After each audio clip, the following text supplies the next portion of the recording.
ele diz o seguinte: a igreja nas diferentes dispensações. Né? Então vamos ver esse pensamento, como entender a declaração que a igreja é o novo Israel.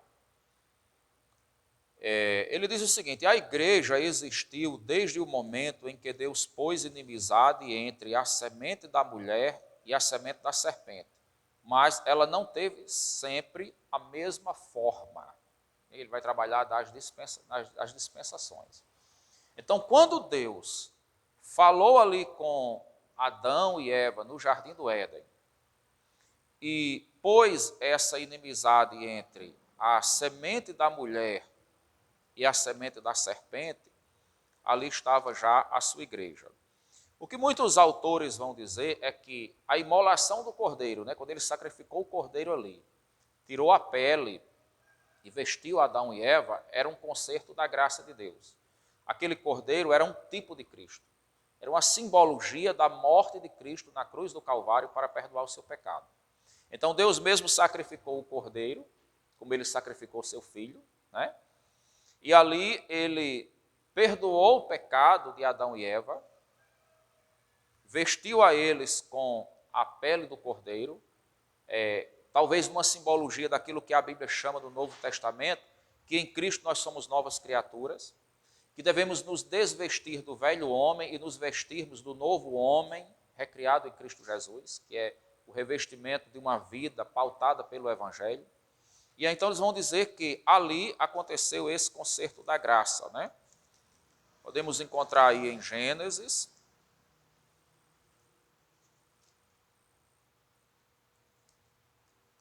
no capítulo 3, né? Que o Senhor vai então fazer esse concerto, ok? Depois ele continua dizendo assim, ao falar que a igreja nem sempre teve a mesma forma, ele vai falar da primeira forma, que é a forma do período patriarcal. Ele diz, nesse período, a igreja foi bem mais representada pelos lares piedosos, onde os pais serviam como sacerdotes. Não havia, no princípio, nenhum tipo de culto coletivo, embora Gênesis capítulo 4, verso 26, pareça indicar uma invocação pública do nome do Senhor. Veja, Gênesis 4, 26. E a Sete nasceu-lhe também um filho, ao qual pôs o nome de Enos. Daí se começou a invocar o nome do Senhor. Né? Aqui é o princípio da oração do Velho Testamento, invocar o nome do Senhor, né, o culto, a adoração e tal. Mas não é claro se isso aconteceu somente dentro dos círculos familiares da família de Sete, ou se havia outras famílias, né, dando a entender o que ele fala aqui de um culto público.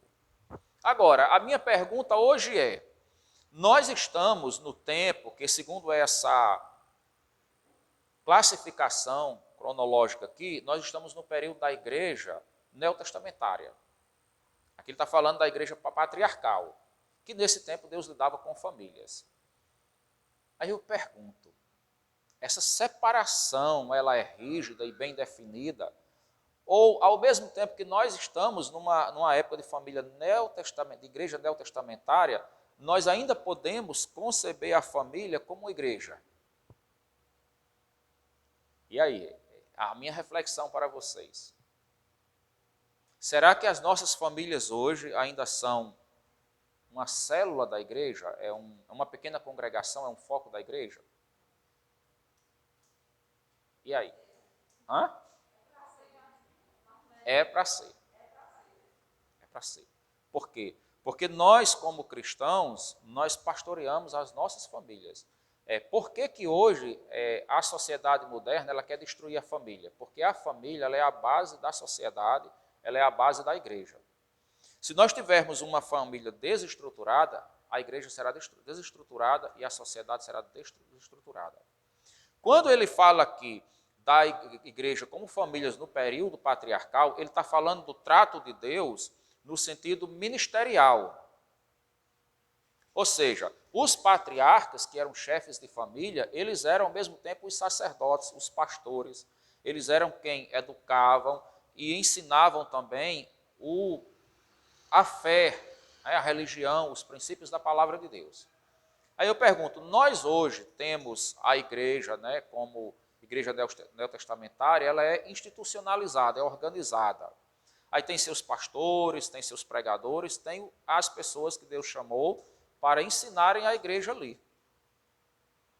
Isso nos omite da responsabilidade de como pais, né, de como cristãos, nós não pregarmos o evangelho dentro da nossa casa para os nossos parentes?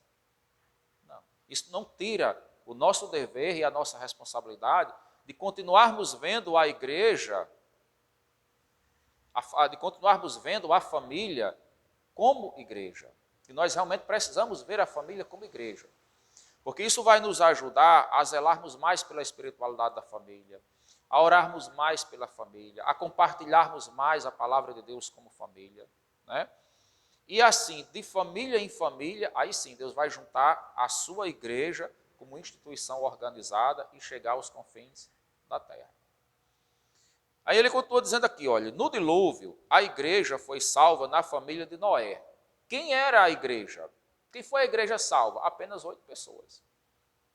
Pedro fala isso lá na sua carta. Somente a família de Noé. O mundo era tão mau, os pecados da humanidade tinham chegado a um nível tão elevado, que Deus não encontrou ninguém mais ali, né? Deixou a arca, num período de 100 anos sendo construída, ficou aberta a porta da salvação para o povo, mas ninguém creu em Deus. Só Noé e a sua família vão se salvar. Então ali era a sua igreja. O povo salvo do Senhor do primeiro mundo ali, 8 almas.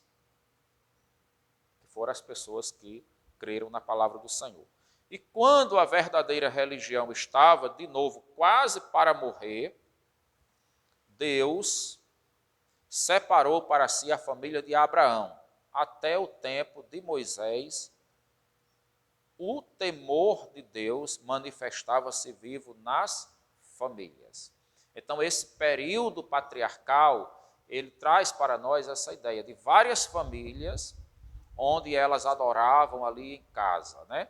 A gente viveu isso na pandemia, né?